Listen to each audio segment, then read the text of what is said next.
The sniper's laser dot appeared on Jessica's chest exactly as she stepped off the plane in Seoul. She didn't see it. Didn't know that 3 rooftops away, a man had her in his crosshairs. Didn't know her life was about to end before she could find Hyeon-Min. But someone else did. A hand grabbed her collar and yanked her down so hard she crashed to the pavement, knees scraping concrete.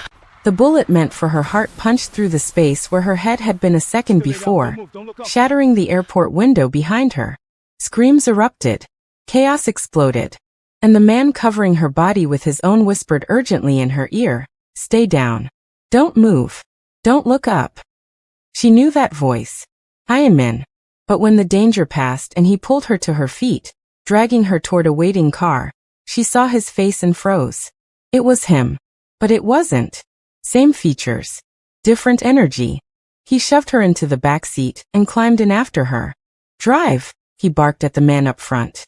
As the car peeled away from the airport, Jessica finally found her voice. "Hyeon-Min." He didn't look at her. "Kyung-Jun.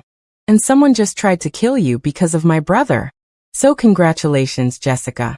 Welcome to our war." Hello besties. Welcome to Afro-Korean Stories. Please like, share and subscribe.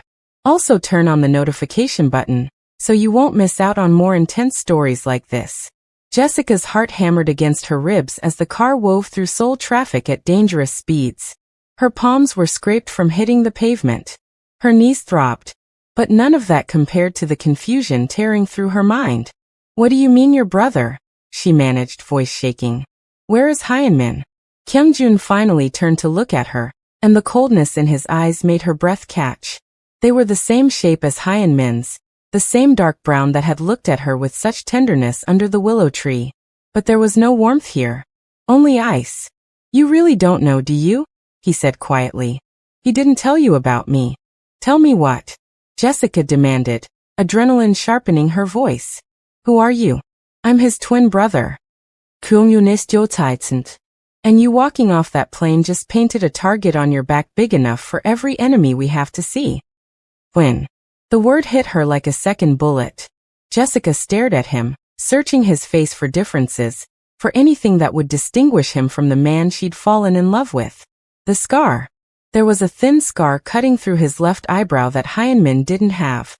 His hair was styled differently, slicked back instead of falling naturally across his forehead. And his presence felt sharper, like a blade constantly ready to cut. "I need to see him," Jessica said. "I need to see Hyeon-Min. Now. That's not possible."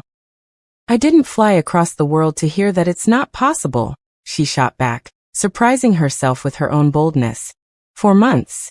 He's been gone for 4 months. He sent me a letter, music and a necklace. He promised he'd find his way back to me. So where is he?" Something flickered across Kyung-Jun's face. Pain maybe. Or regret. But it vanished as quickly as it appeared. "He's in hiding. Our father died 6 months ago. Power struggles. Rival factions. People who want our family erased from existence. Hyeon-Min was never supposed to be part of this world. I was groomed for it. He was supposed to stay clean, stay safe. But then you happened. What's that supposed to mean?" Jessica's voice rose. "I didn't ask for any of this. I didn't even know what world he came from until he disappeared." "Exactly," Kyung-Jun said sharply. "You were his escape. His fantasy. A life he could pretend to have while the rest of us bled to keep the family intact. And the moment our enemies found out about you, you became leveraged. A weakness they could exploit." The car turned sharply, throwing Jessica against the door. She steadied herself, mind racing. "So what, you're just going to keep me locked up somewhere? Is that the plan?" "The plan," Kyung-Jun said, meeting her eyes with an intensity that made her skin prickle, "is to keep you alive long enough to figure out who just tried to kill you and why. After that we'll see." "I want to talk to Hyeon-Min." "He doesn't know you're here." Jessica's stomach dropped. "What?" "I intercepted your travel information through our security network. He doesn't know you came to Seoul. And if I have my way he never will." Kyung-Jun's expression hardened. "Because the moment he finds out he'll do something stupid. Something that'll get him killed. And I'm not losing my brother over a woman he met under a tree." Anger flared hot in Jessica's chest. You don't get to make that decision for him. Or for me. In this world, I get to make any decision that keeps my family alive. The car pulled into an underground parking garage, concrete walls closing in around them. Welcome to Seoul, Jessica. Try not to die. The safe house was a penthouse apartment in one of Seoul's most expensive districts. Floor-to-ceiling windows overlooked the glittering city lights. Minimalist furniture. Expensive art on the walls. It looked like a luxury hotel suite, but Jessica knew better. This was a cage. Kyung-Jun's men were stationed at every exit. Cameras in every corner. She was a prisoner dressed up as a guest. You'll stay here until we neutralize the threat, Kyung-Jun said, shrugging off his jacket. Underneath, she could see the shoulder holster, the gun resting against his ribs. Don't try to leave. Don't try to contact anyone. And definitely don't try to find my brother. Or what? Jessica challenged, crossing her arms. He stepped closer, and she fought the urge to back away. Up close, the resemblance to Hyeon-Min was devastating. But where Hyeon-Min's presence had felt like a warm fire, Kyung-Jun's felt like standing too close to a cliff's edge. Or you'll get yourself killed, he said quietly. And I'll have to explain to Hyeon-Min why I let the woman he loves bleed out on a Seoul street, because she was too stubborn to listen. The woman he loves. The words settled into her chest, bittersweet and aching. He told you about me, she whispered. Kyung-Jun's expression softened for just a moment. He wouldn't shut up about you. The painter under the willow tree. The woman who made him believe he could be someone other than a Mafia heir. He turned away, jaw tight. He was happy. For the first time in his life, my brother was actually happy. And then our world dragged him back down. Jessica felt tears prick her eyes but refused to let them fall. Then help me see him. Please. I can't. Kyung-Jun's voice was rough. Because if you two are in the same room, he'll choose you over everything. And that choice will destroy him. Destroy us both. Before Jessica could respond, his phone buzzed. He glanced at the screen, and his entire demeanor shifted. Cold. Lethal. Focused. Stay here, he ordered, already moving toward the door. My men will be outside. Don't do anything stupid. Wait, Jessica called after him. What's happening? He paused at the threshold, looking back at her with an expression she couldn't read. Someone just tried to kill you at the airport. Now I'm going to find out who, and I'm going to make sure they regret being born. The door closed behind him with a finality that echoed through the empty penthouse. Jessica stood alone in the lavish apartment, her reflection staring back at her from the darkened windows. She touched the willow leaf pendant hanging around her neck, the one Hyeon-Min had sent her. According to Kyung-Jun, wearing it marked her as protected by their family. But right now, it felt more like a chain binding her to a world she didn't understand. She pulled out her phone. No service. They'd blocked it. Of course they had. She moved to the window, pressing her palm against the cold glass. Somewhere out there in this massive city, Hyeon-Min was hiding, thinking she was safe back home, thinking the distance was protecting her. He had no idea she'd crossed an ocean for him. No idea she was trapped in his brother's penthouse. No idea that someone wanted her dead. I came all this way, she whispered to her reflection. I'm not giving up now. The hours crawled by. Jessica explored every corner of the penthouse, looking for anything useful. The kitchen was fully stocked but sterile, like no one actually lived here. The bedroom had a king-sized bed with black silk sheets and nothing personal anywhere. No photos. No books. No hint of the person who owned this place. It was a space designed for function, not life. She found a sketchbook and pencils in one of the drawers. Someone had left them there deliberately.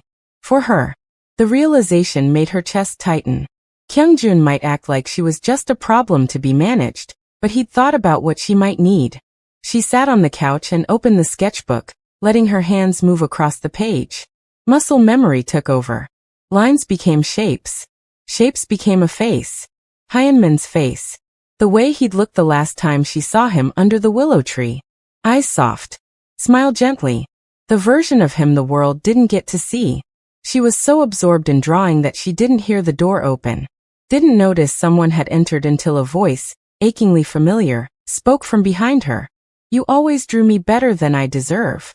Jessica's pencil clattered to the floor. She spun around, and there he was. Hyeon-Min, standing in the doorway of the penthouse, looking at her like she was a dream he was afraid to touch.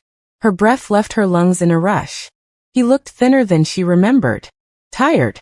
There were shadows under his eyes that hadn't been there before. But it was him. Really him. Hyeon-Min, she breathed. He crossed the room in 3 long strides and pulled her into his arms. Jessica buried her face in his chest, breathing in the scent of him, feeling the solid warmth of his body against hers. He was real. He was here. He was alive.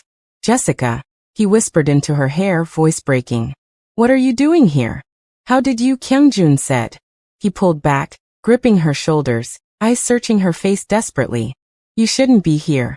It's not safe. You have to go back. I'm not leaving, she said firmly. Not without you. You don't understand. Then explain it to me. Jessica grabbed his hands, holding tight. Explain why you disappeared. Explain why your brother just saved my life at the airport. Explain why someone is trying to kill me. I flew across the world for answers, Hyeon-Min. So give them to me. He looked at her for a long moment, conflict warring across his features. Then he gently led her to the couch, sitting close enough that their knees touched. My father died 6 months ago, he began quietly. Heart attack. Sudden. It left a power vacuum in the family. Kyung-Jun was supposed to take over. He was trained for it, groomed since birth to be the heir. But our father's enemies saw an opportunity. They started attacking our territory, our people, trying to weaken us before Kyung-Jun could fully consolidate power. Jessica listened, watching the pain flicker across his face. And you? I was never supposed to be part of this world, Hyeon-Min said. My father kept me separate. Send me to study music abroad. Let me pretend I could be normal. But when he died, everything changed. Kyung-Jun needed me. The family needed a united front. So I came back. He looked down at their joined hands. And then I met you. Under the willow tree, Jessica whispered. A ghost of a smile touched his lips. Under the willow tree. You were sketching. The light was golden. And for the first time since I'd returned to Seoul, I could breathe. You didn't know who I was. I didn't care about my family name. You just saw me. His voice roughened. I kept coming back because being with you felt like being human again. Why didn't you tell me about Kyung-Jun? She asked gently. Why didn't you tell me you had a twin? Hyeon-Min's jaw tightened. Because I wanted to keep you separate from all of this. The moment you knew about my family, about what we do, you'd be in danger. I thought if I kept you away from that part of my life, you'd be safe. He laughed bitterly. I was so stupid. Our enemies have eyes everywhere. They found out about you anyway. The attack in Busan, Jessica said, remembering the conversation she'd overheard months ago. That's when you disappeared. He nodded. They ambushed one of our convoys, killed 8 of our men, sent a message that they were coming for the family leadership. Kyung-Jun insisted I go into hiding, said I was too exposed, too vulnerable because of you. Hyeon-Min's eyes met hers, raw and honest. I fought him. I didn't want to leave you. But he was right. If they'd captured me, they would have used you to break me. So I disappeared. Send you that package. Hope the distance would keep you safe. But I came anyway, Jessica said. Because I love you too much to let distance win. Hyeon-Min closed his eyes, forehead dropping to rest against hers. You shouldn't love me. I'm poison to anyone who gets close. Too late. Jessica cupped his face in her hands. I already do. And I'm not going anywhere. Jessica. The door slammed open. Kyung-Jun stood in the doorway, fury radiating from every line of his body. What the hell are you doing here? He demanded, eyes locked on his twin. Hyeon-Min stood slowly, positioning himself slightly in front of Jessica. You knew she was in Seoul and didn't tell me? To protect you, Kyung-Jun snapped. To protect both of you. By lying to me? Hyeon-Min's voice rose. By keeping her locked up like a prisoner? By keeping her alive? Kyung-Jun shouted back.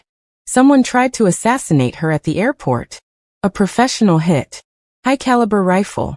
If I hadn't been there, she'd be dead. So yes, I kept her here. Yes, I didn't tell you. Because I knew you'd do exactly this. Show up and put yourself in danger. She's in danger because of us, Hyeon-Min said. Because of our world. The least I can do is be honest with her. Kyung-Jun left harshly. Honest? You want to be honest? Fine. Tell her what being with you really means. Tell her about the bodies. The blood. The fact that our enemies torture people for information. Tell her what they'll do to her if they get their hands on her, because she chose to love you. Jessica stood, stepping out from behind Hyeon-Min. I'm standing right here, she said firmly. Stop talking about me like I'm not in the room. I know this world is dangerous. I know loving him puts me at risk. But that's my choice to make. Not yours. You have no idea what you're saying. Then stop treating me like I'm helpless. Jessica shot back. I crossed an ocean. I survived an assassination attempt. I'm still here. So either help me understand this world, or get out of my way. For a moment, the twins just stared at her. Then Kyung-Jun's expression shifted into something that might have been respect. She's tougher than she looks, he said to Hyeon-Min. I know, Hyeon-Min replied quietly. That's why I fell in love with her. Kyung-Jun exhaled slowly, tension draining from his shoulders. We need to talk. All three of us. Because the hit at the airport wasn't random. Someone knows she's important to you, Hyeon-Min. And they're going to use that knowledge to destroy us. They sat around the glass dining table, Jessica, Hyeon-Min, and Kyung-Jun. The city lights glittered beyond the windows like a sea of stars, beautiful and indifferent to the danger swirling inside the penthouse. Kyung-Jun pulled out a tablet and slid it across the table. On the screen was a grainy photo of a man with a rifle on a rooftop. This is the shooter, Kyung-Jun said. Ex-military. North Korean defector turned mercenary. He's expensive. Whoever hired him has serious resources. Who? Hyeon-Min demanded. That's what I'm trying to figure out. Kyung-Jun swiped through more images. Could be the Beck family. They've been pushing into our territory for months. Could be the Russians. They want our shipping routes. Could be the Jang Syndicate. Hyeon-Min interrupted, jaw tight. It's them. Has to be. Kyung-Jun's expression darkened. You think Director Jang would risk open war? He already killed father, Hyeon-Min said flatly. Don't pretend that heart attack was natural. We both know it wasn't. Jessica looked between the twins, heart sinking. Someone murdered your father? We can't prove it, Kyung-Jun said carefully. But yes, we believe Director Jang orchestrated it. He wanted father out of the way so he could absorb our operations. When that didn't work, when I took over instead, he started targeting our weaknesses. His eyes flicked to Jessica. Like her. So what do we do? Jessica asked, trying to keep her voice steady. You go home, Hyeon-Min said immediately. First flight tomorrow. I'll have our people escort you to the airport. Make sure you get out safely. No, Jessica. I said no. She met his eyes. Running away doesn't solve this. If they know about me, they'll find me anywhere. Seoul, Accra, London. Doesn't matter. The only way I'm safe is if this threat is eliminated. Kyung-Jun leaned back in his chair, studying her with new interest. She's right. Hyeon-Min turned on his brother. Don't encourage this. I'm not encouraging anything. I'm stating facts. Kyung-Jun's voice was calm, analytical. They already have her photo. Her information. Probably have people watching her apartment back home. Sending her away just makes her an easier target. At least here, we can protect her. Or get her killed, Hyeon-Min countered. We're at war whether she's here or not, Kyung-Jun said. The question is whether we use this situation to our advantage or keep pretending we can protect her through distance and denial. Hyeon-Min stood abruptly, turning away from the table. Jessica could see the tension in his shoulders, the war raging inside him. She stood and walked over, gently touching his arm. Hey, she said softly. Look at me. He turned, and the anguish in his eyes nearly broke her. I can't lose you, he whispered. I can't watch you get hurt because of me. You won't, she promised. Because we're going to face this together. You, me, and your brother. We're going to end this threat. And then, she paused, gathering courage. Then you're going to keep the promise you made under the willow tree. What promise? Kyung-Jun asked from behind them. Hyeon-Min's lips curved into the first real smile Jessica had seen since he'd walked into the penthouse. That I'd find my way back to her, no matter how many lifetimes it took. Jessica smiled back, tears shimmering in her eyes. So stop trying to send me away, and start figuring out how we survive this. Hyeon-Min pulled her close, pressing a kiss to her forehead. All right, he murmured against her skin. We do this together. Kyung-Jun cleared his throat. Touching. Really? But we have about 12 hours before Director Jang realizes his hit failed. We need a plan. They worked through the night. Kyung-Jun laid out the family's resources, safe houses, loyal soldiers, and financial assets. Hyeon-Min provided intelligence on the Jang syndicate's operations, information he'd gathered during his months in hiding. And Jessica, surprisingly, contributed her own observations. Details she'd noticed at the airport. The way the crowd had shifted moments before the shot. The black sedan that had been following Kyung-Jun's car. You have a good eye, Kyung-Jun said, almost grudging in his approval. I'm an artist, Jessica replied. I noticed details. As dawn broke over Seoul, painting the sky in shades of pink and gold, they had the skeleton of a plan. Risky, dangerous, but it is possible. Hyeon-Min would come out of hiding, make himself visible, draw Director Jang's attention and resources toward him. Meanwhile, Kyung-Jun would move against the Jang syndicate's financial infrastructure, cutting off their funding. And Jessica? Absolutely not, Hyeon-Min said when Kyung-Jun suggested it. It's the only way, Kyung-Jun insisted. She's already a target. We use that. Let them think they can get to her. Set a trap. Using her as bait, Hyeon-Min said flatly. No. It's my choice, Jessica interjected. Both brothers looked at her. I'm not a child. I'm not helpless. And I'm not going to hide while you two risk your lives. If I can help end this, I will. Hyeon-Min opened his mouth to argue, but she pressed her fingers to his lips. Trust me, she whispered. The way I trusted you when I got on that plane to Seoul. He closed his eyes, conflict and fear and love warring across his features. Finally, he nodded. Okay. But I'm with you every step. No se peraschen. No unnecessary risks. Agreed, Kyung-Jun said. He stood, rolling his shoulders. Get some rest. Both of you. We move tonight. After Kyung-Jun left, Jessica and Hyeon-Min stood by the window, watching the city wake up. He wrapped his arms around her from behind, chin resting on her shoulder. I'm scared, he admitted quietly. More scared than I've ever been in my life. Me too, Jessica said. But I'd rather be scared with you than safe without you. He turned her in his arms, cupping her face. When this is over, he said, voice rough with emotion. I'm taking you back to that willow tree. And I'm going to spend the rest of my life making sure you never regret choosing me. I could never regret you, she whispered. He kissed her then, soft and deep and full of unspoken promises. And for a moment, wrapped in his arms with the Seoul sunrise painting them in gold, Jessica could almost forget about the danger waiting in the shadows. Almost. The plan went into motion that evening. Hyeon-Min made his first public appearance in months at a high-end restaurant in Gangnam. Word spread quickly through Seoul's underworld. The missing heir had returned. Jessica sat beside him, wearing an elegant black dress and the willow leaf pendant. To anyone watching, they looked like a couple enjoying a romantic dinner. But Jessica could feel the tension radiating from Hyeon-Min. Could see Kyung-Jun's men positioned strategically around the restaurant. Could sense the eyes watching from the shadows. They're here, Hyeon-Min murmured, not looking up from his menu. 3 tables over. 2 of Jang's lieutenants. Jessica resisted the urge to look. What do we do? Nothing. Let them watch. Let them report back that I'm distracted. In love. Vulnerable. He reached across the table, taking her hand.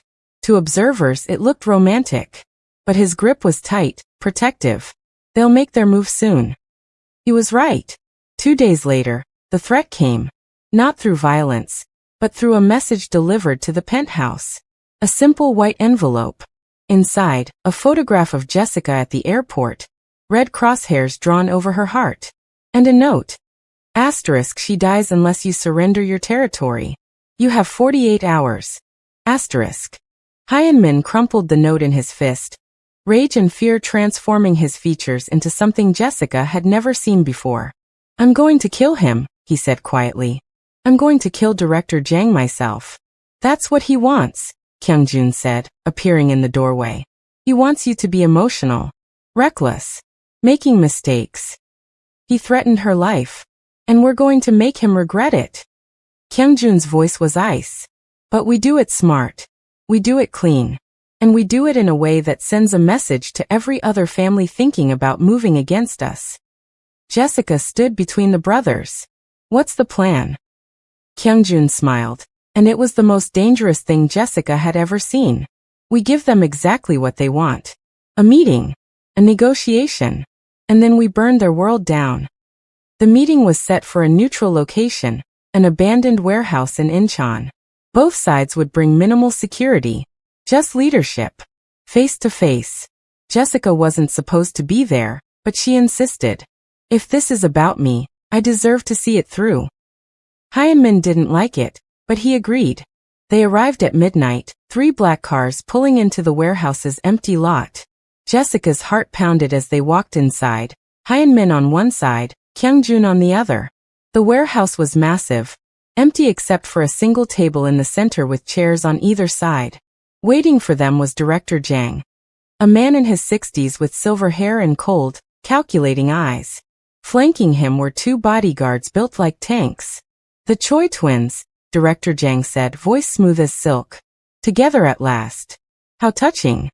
You threatened an innocent woman, Kyung-Jun said coldly. That was a mistake. Was it? Director Jang's eyes slid to Jessica. She doesn't look so innocent.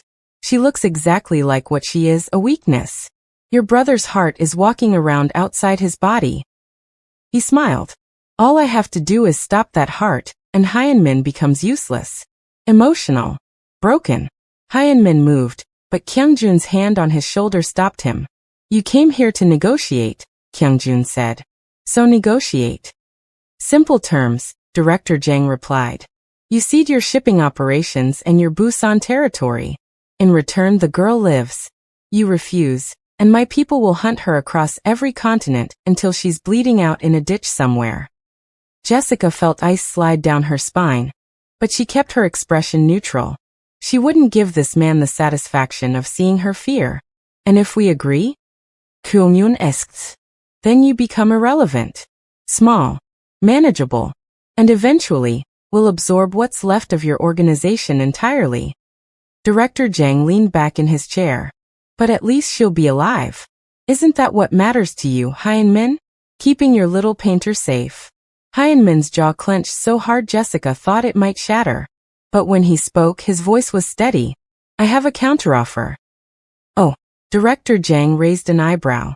You leave Seoul. Tonight. Take your operations elsewhere. Korea isn't big enough for both our families anymore.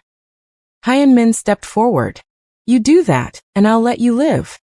Director Jang laughed. You'll let me live? Boy, you have no idea who you're threatening. Actually, Kyung-Jun said quietly, he does. He pulled out his phone and set it on the table, screen facing Director Jang. On it was a live feed of a warehouse, Director Jang's primary distribution center. And it was on fire. Massive flames consuming everything inside. Director Jang's face went white. What did you do? What you forced us to do, Kyung-Jun replied. While you were here playing games, my people were dismantling your empire. Your warehouses are burning. Your accounts are frozen. Your lieutenants have been offered very generous terms to switch their loyalty. By morning, you'll have nothing left. You're bluffing. Am I? Kyung-Jun swiped to another screen. Bank statements showing 0 balances. Another swipe. Photos of Director Jang's men in custody. You made this personal when you threatened her. That was your mistake. Because when you threaten your family, we don't negotiate. We eliminate the threat entirely. Director Jang stood abruptly, chair scraping across concrete. You're declaring war. No, Hyeon-Min said, voice deadly calm. We're ending one. You started this when you killed our father. You escalated it when you came after Jessica. And now we're finishing it. He leaned forward, hands flat on the table. Leave Korea. Tonight. Or we'll make sure you leave in a body bag. For a long moment, silence hung heavy in the warehouse. Then Director Jang smiled coldly. You think you've won. But this isn't over. Not by a long shot. He snapped his fingers, and his bodyguards moved toward the exits. One more thing, Kyung-Jun called out. Director Jang paused. If anything happens to her, if she gets so much as a paper cut from anyone connected to you, I will personally hunt you to the ends of the earth. And when I find you, death will be a mercy you'll beg for but never receive. Are we clear? Director Jang's expression darkened, but he nodded once. Then he was gone, disappearing into the Seoul night. The moment the warehouse doors closed, Hyeon-Min pulled Jessica into his arms, holding her so tightly she could barely breathe. It's over, he whispered against her hair. It's finally over. But even as relief flooded through her, Jessica couldn't shake the feeling that Director Jang's parting words held true. This wasn't over. Not really. They'd won this battle, but the war was far from finished. 3 weeks later, Jessica stood under the willow tree for the first time since leaving months ago. The Seoul skyline glittered in the distance, but up here on the hilltop, everything was quiet, peaceful. Hyeon-Min stood beside her, fingers intertwined with hers. Kyung-Jun had insisted on posting guards at the base of the hill. Old habits dying hard, but he'd given them this moment alone. I keep thinking I'm going to wake up, Jessica said softly. And none of this will be real. I know the feeling, Hyeon-Min replied. He turned to face her, both hands holding hers now. Jessica, I need to ask you something. Her heart skipped. Okay. This world I'm part of, it's never going to be completely safe. There will always be threats. Always be in danger. And being with me means being part of that. His voice was steady, but she could see the vulnerability in his eyes. I need to know if you can live with that. If you want to live with that. Jessica looked at him, really looked at him. At the man who'd sat with her under this tree months ago, seeking peace in her art. The man who'd sent her music across an ocean. The man stood between her and bullets without hesitation. I didn't fall in love with you despite your world, she said carefully. I fell in love with you. All of you. The gentle musician and the Mafia heir. The man who hums melodies and the man who faces down threats without blinking. I want all of it. All of you. Relief and love washed across his features. Even knowing what it costs? Even knowing what it costs. She smiled. Besides, your brother is starting to tolerate me. I think that's a good sign. Hyeon-Min laughed, the sound bright and genuine. He more than tolerates you. He told me yesterday that you have better strategic instincts than half our senior people. Really? Really? He also said if I ever hurt you, he'll kill me himself. Jessica grinned. I like him more every day. Hyeon-Min pulled her closer, forehead resting against hers. I love you, Jessica. In this lifetime and every one after. And I promise I will spend every day making sure you never regret choosing me. I love you too, she whispered. And I promise I'll choose you in every lifetime we get. He kissed her then, soft and sweet and full of futures they were just beginning to imagine. The willow tree's branches swayed above them, leaves rustling in the evening breeze. And somewhere in the city below, Kyung-Jun received a report that made his expression darken. Director Jang hadn't left Korea. He'd gone into hiding, gathering resources, planning something. But that was a problem for another day. Right now, under the willow tree where their story began, Jessica and Hyeon-Min held each other and believed in the promise they'd made. That love, real, fierce, chosen love, could survive anything. Even a world built on blood and danger. Even a war that wasn't quite finished. Even the darkness that waited in the shadows. Because some promises are worth keeping. No matter the cost. I know you're loving this story, besties. But real talk, if you haven't hit that subscribe button yet, what are you waiting for? You've made it this far into Jessica and Hyeon-Min's journey. You're invested. You care what happens next. So why would you risk missing the conclusion? Why would you let YouTube's algorithm decide whether you see how this ends? Don't do that to yourself. Don't do that to this story. Hit subscribe right now. Turn on notifications. Because the part 2 is coming, and trust me, you do not want to miss what happens when director Jang makes his move. Subscribe now, besties. You'll thank yourself later.